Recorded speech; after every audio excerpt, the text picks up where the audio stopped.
With permits in hand and a storm coming, we load gear like we're loading consequences. One loose bolt offshore becomes a failure point, so we lock every mount down before the sea can argue. The first slip is a warning, because a wet deck turns small mistakes into big injuries fast. Rigging is quiet pressure, because one bad crimp fails later when nobody can fix it. If the reel stutters now, it will quit during a run, so we solve it before the ocean finds it. Fresh bait is our only language underwater, and tonight it has to speak through dirty storm water. In heavy weather, safety isn't cautious. It's the only way work stays work. The bait drifts like a beacon, and something can touch it without ever showing its shape. A single tick could be current or curiosity, so we hold steady and let tension tell the truth. The surface track is the only map we get, and right now, it's unstable. Every snag steals distance, and distance is what a giant grouper uses to reach structure and win. Drag is a brake, and if the brake overheats, the leader fails before the fish slows down.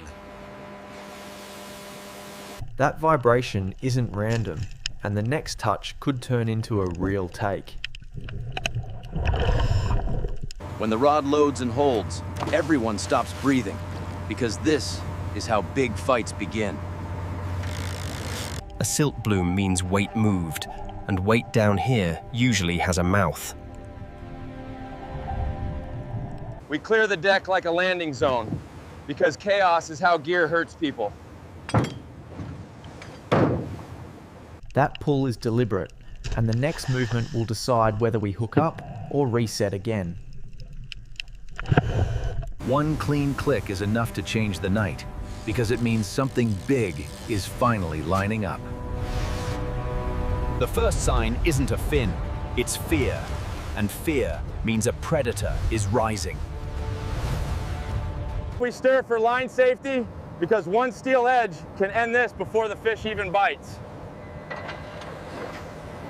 Structure down there is a fortress, and a grouper will run for it the moment it feels steel. With circle hooks, we don't jerk, we wait for load, and waiting is brutal.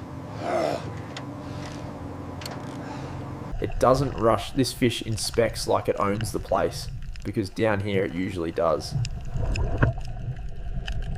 We refresh the bait and check the leader, because one scrape near structure can erase the whole fight later.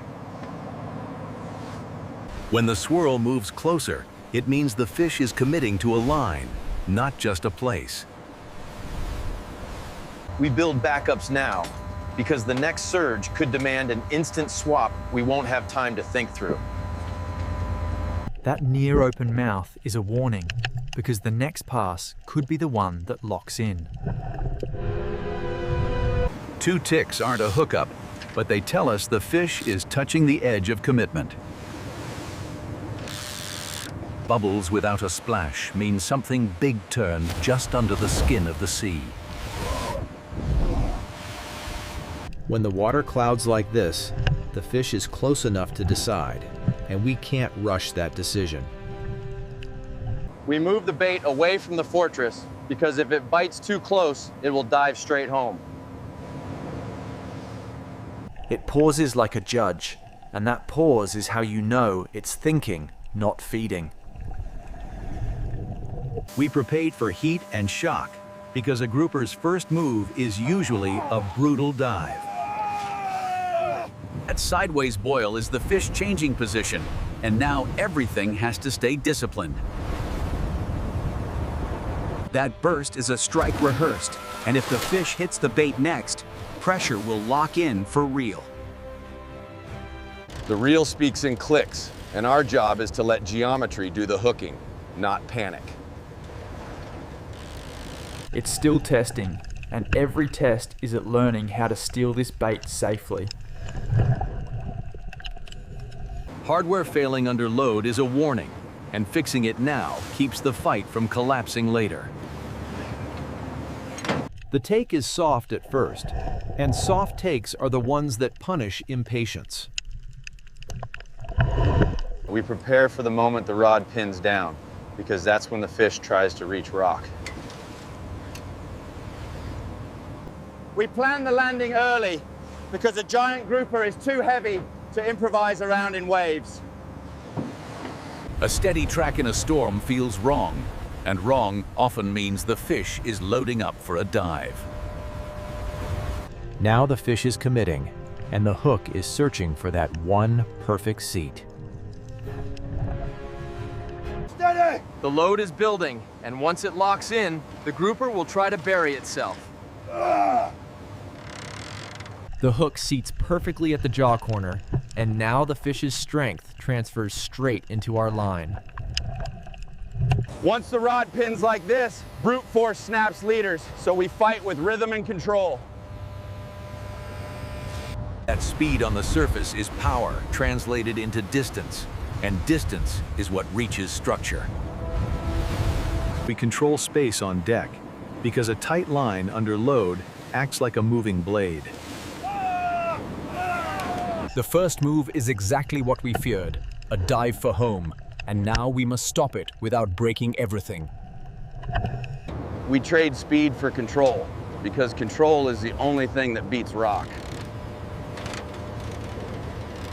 A changing angle means the fish is using our hull as terrain, and steering becomes part of survival. On a ship this big, one small course change can save the leader and keep the story alive. We prepare backups because a grouper fight is a battle of attrition, and attrition breaks weak links. The hook is right, but a head shake is the fish trying to turn perfect into failure. Every pump is a small victory, but the storm charges us twice for every inch. Boatside boils mean danger, because abrasion happens in a single heartbeat near steel. Chafe is silent failure, and the next surge will punish any weakness we ignore. Circling is strategy, because it changes angles until something breaks. Fatigue is dangerous, because a tired stance becomes a broken stance in one bad wave. When the track tightens close, the fight shifts into close quarters where mistakes cut line and hurt people. Landing gear comes out early, because the last 5 minutes create most injuries. Seeing the body means we're close, but close is when big fish save their strongest burst. When that much fish hits the surface near steel, the shock load is real, and the margin for error disappears. The hook is perfect, but perfect doesn't make the fish gentle or predictable. We fight with rhythm, because rhythm steals distance without snapping the leader. The grouper tries to bury itself, and now every second is a contest between drag and rock. We manage drag-like breaks downhill, because heat kills line faster than strength does. A burst then a stop means the fish hit depth and tried to pin itself, and that's where fights get ugly. We don't outmuscle this fish, we outlast its plan to lock us into the bottom. That surface thrash turns steady tension into shock, and shock is what breaks leaders if we get greedy.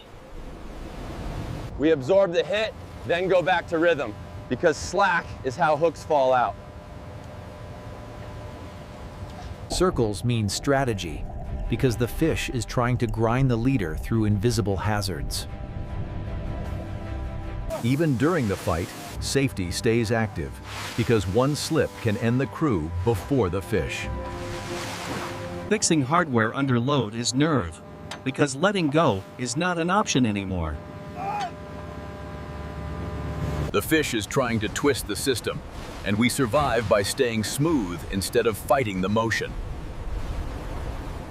We move like one machine because the line path changes faster than any single man can react. Every time it dips, it's aiming for rock, and every time it aims, we have to answer with control. The chair turns pain into endurance because this fish wants us tired more than it wants the bait. Boatside boils mean danger because steel and leader don't forgive contact. We protect the leader like a lifeline because one scrape can erase hours of fight. Seeing the body means we're close, but close is when giants save their strongest burst. Beside a ship this big, even a surface slap is terrifying because one twist can put leader on steel. Leadering is timing because grabbing during a surge can injure hands and lose the fish. One clean touch proves control is possible, and the next touch has to last longer. The surge is a last argument, and we answer by keeping tension perfect and calm. Rhythm returns, and rhythm is how we steal the final meters without breaking the system. Another surface thrash means it still has fuel, and fuel is what turns landing into a surprise. Endurance is part of landing because the fish waits for us to get sloppy. Slowing looks like fatigue, but tired fish still explode, so we keep tension steady. We set the landing gear now because this weight is too much to improvise around in waves. If the hook holds through this last burst, the fish's options shrink to one ending. Once we have the leader in hand, we can guide the head, and guiding the head controls the whole animal. The tail rope is our lock, and if it seats, the fish can't run cleanly anymore. A swinging sling can injure fast, so we guide it like a moving machine part in a storm. Even now it can surge, so we keep the head pointed away from steel and keep the leader tight. The lift changes everything because gravity replaces buoyancy, and the risk spikes instantly. The moment it starts lifting, every movement becomes amplified, and control has to be absolute.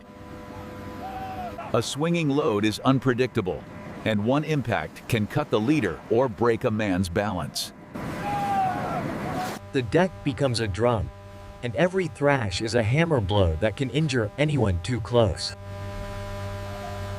A slide toward the rail is terrifying, because one more meter could send chaos overboard. Even one kick can restart everything, so we keep tension and attention until it truly settles. The hook is proof and risk, and removing it safely ends the fishing phase without turning steel into a projectile. When the final thrash ends, it feels sudden, and that sudden silence is where procedure replaces adrenaline. Now we turn danger into discipline, because temperature and clean cuts decide whether this catch keeps its value. Cleaning the deck is safety, because one slip after a fight can still hurt someone badly. The first cuts reveal the product, and the clock starts now, because warmth ruins texture fast. Trimming is craftsmanship because tiny mistakes here become obvious later on a chef's board. Packaging locks in freshness, and if seals fail, the whole chain collapses downstream. Cold storage is the real finish line because ocean work means nothing if temperature drifts. Before we hand it off, we verify every seal because one weak point can spoil everything we fought for. The handoff is fragile because one delay on a warm dock can undo hours of cold control. Warehouses move fast, and speed matters because cold is the only protection left. A closed truck is a moving refrigerator, and every minute outside it costs flavor and money. The journey ends quietly on a plate after storm and steel offshore.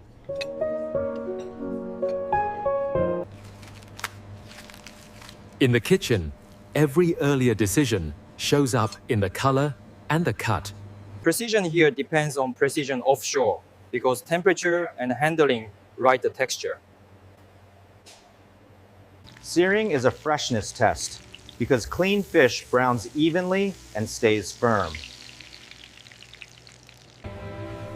Fine plating hides the violence of the hunt, but it cannot hide quality or mistakes. One bite contains the whole chain, from jaw corner hook to cold storage, and it shows instantly. We reset the gear in the dark because the ocean never ends a story. It only turns the page.